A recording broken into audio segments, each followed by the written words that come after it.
Buenas tardes, Dayana. Buenas tardes a la audiencia de Todos los Fuegos.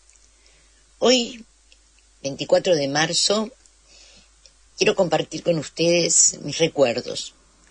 Escucharán este contenido grabado ayer en una tarde bastante gris en Montevideo. Muchos de los oyentes seguramente habrán marchado o estarán marchando ahora en este día especial en que se recuerda el golpe de Estado cívico-militar de 1976 y se homenajea a las víctimas de la última dictadura. La marcha adquiere en la fecha una connotación muy especial. A 49 años del golpe, el movimiento de derechos humanos, el pueblo argentino, marcha y denuncia el negacionismo y el recorte de las libertades democráticas del gobierno de Milei. Por primera vez en años se marchará en unidad bajo las consignas principales de Son 30.000 y fue genocidio. Desde esta orilla, el Día Nacional de la Memoria por la Verdad y la Justicia me conmueve y me convoca. Me convoca precisamente al ejercicio de mi memoria, una memoria personal que me lleva a mis 20 años, porque entonces, con 20 años, estuve allí, en aquella Argentina que parecía acostumbrarse a la muerte. Busco mi memoria y quiero acordarme de cómo fue mi 24 de marzo de 1976. Y la verdad, no puedo. Recuerdo, sin embargo, el antes y el después de esa fecha. Casi diría que con lujo de detalles.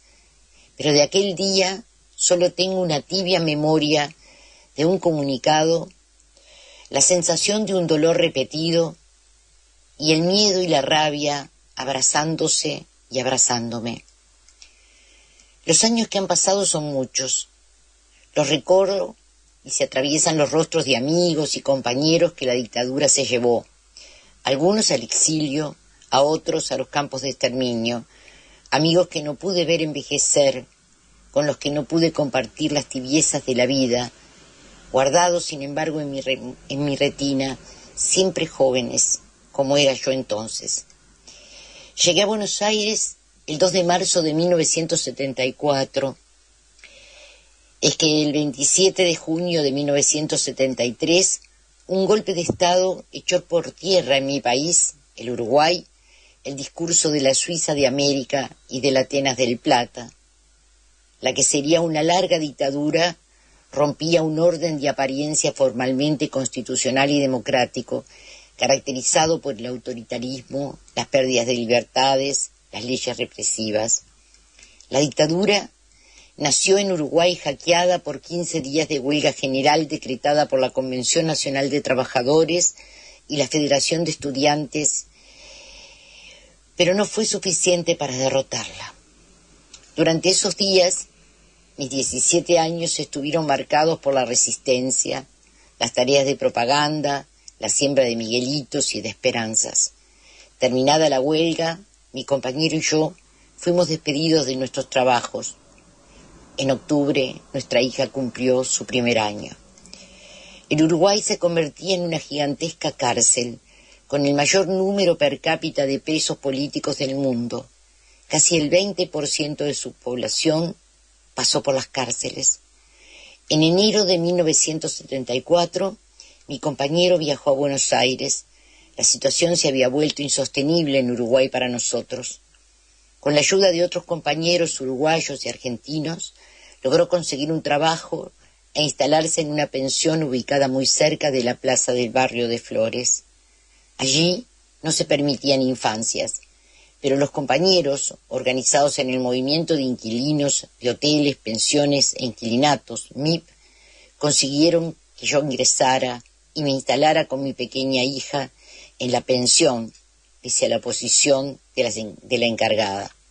Empezaba entonces una nueva etapa de mi vida.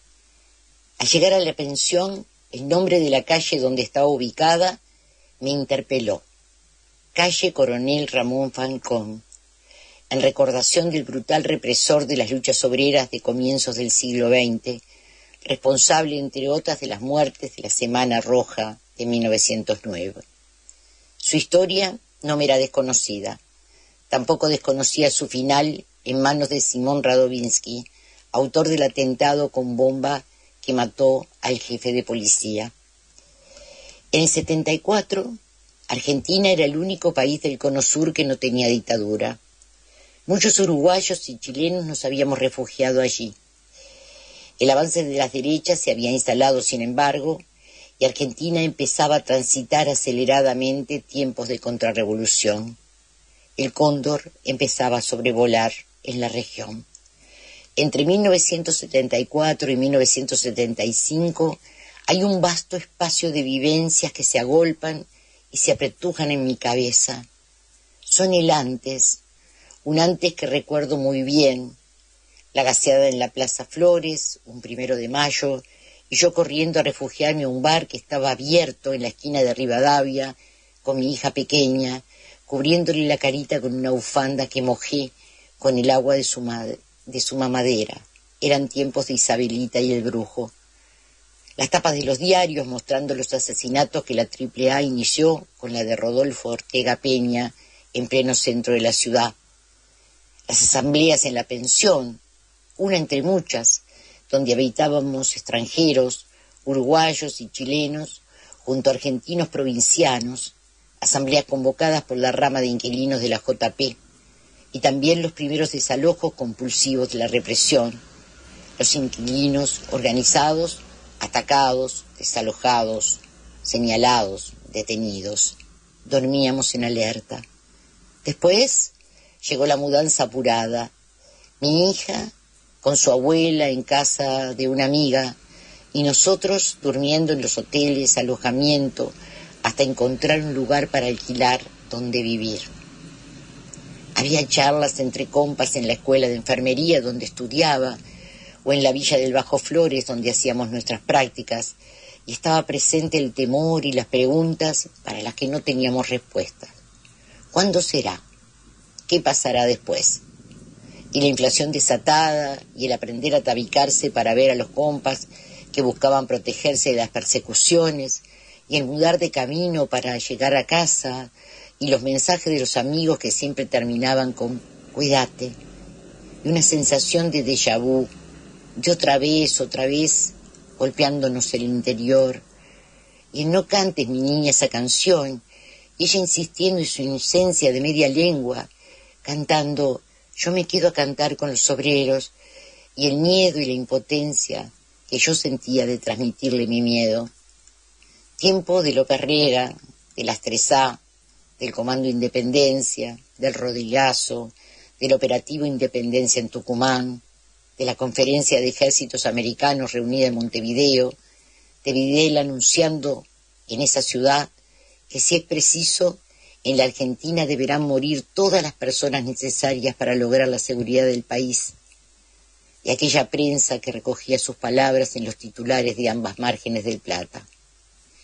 La vida diaria se había vuelto compleja. Ya no quedaban lugares seguros.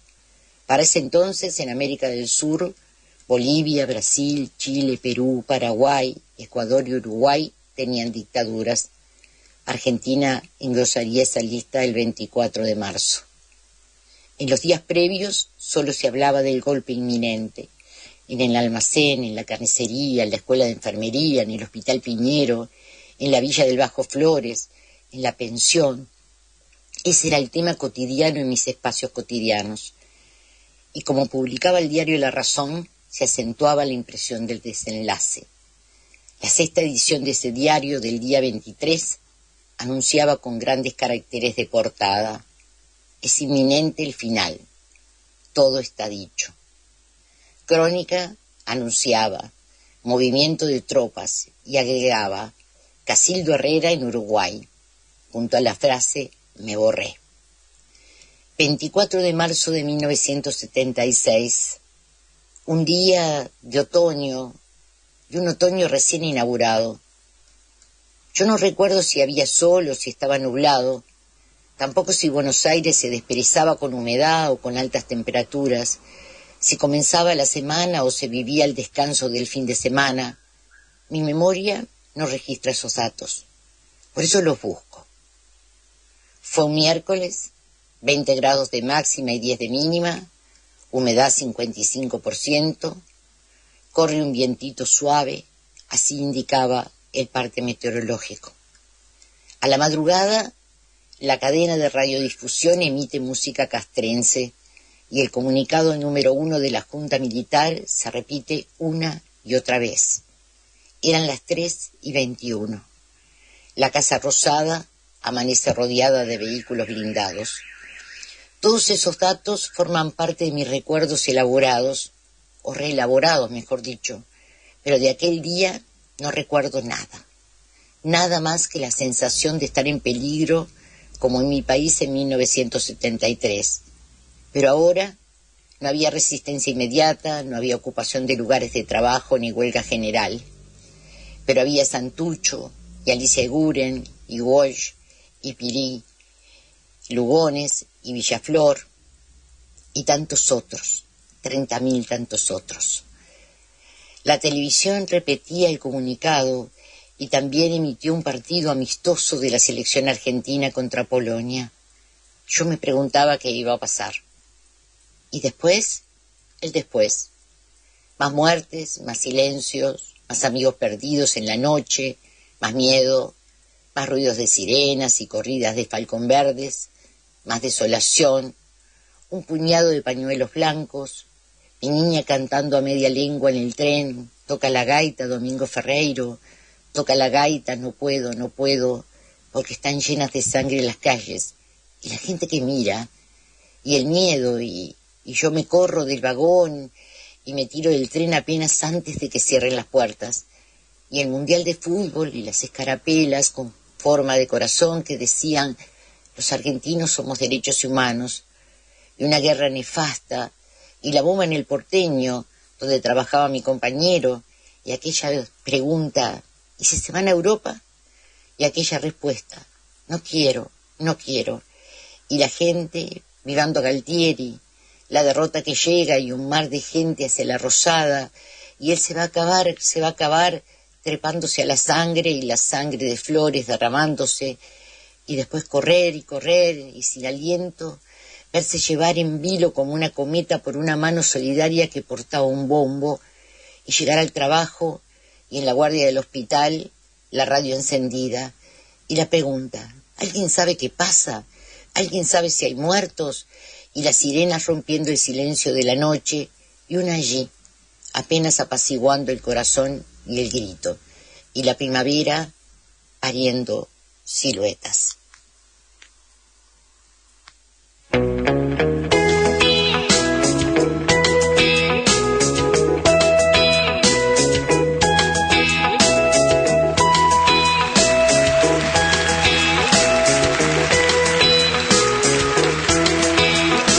Nací en el 78, rodeado de abrojos y un caldo infernal.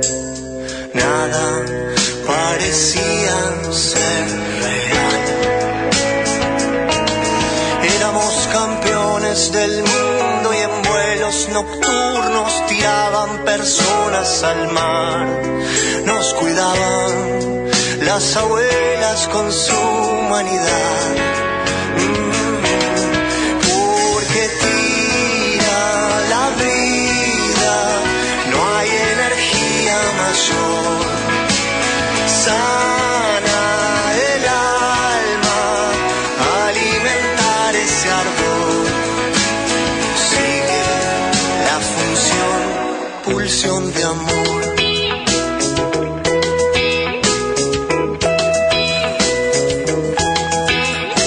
Pasaron los años de caño, la risa en la brisa volvía a llegar.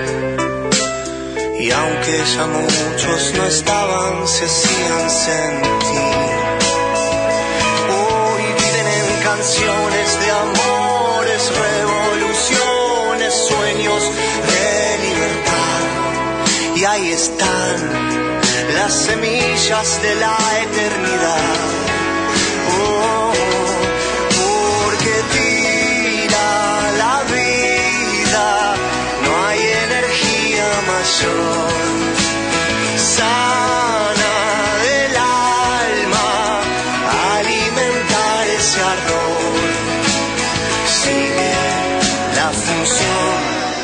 pulsión de amor.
Función.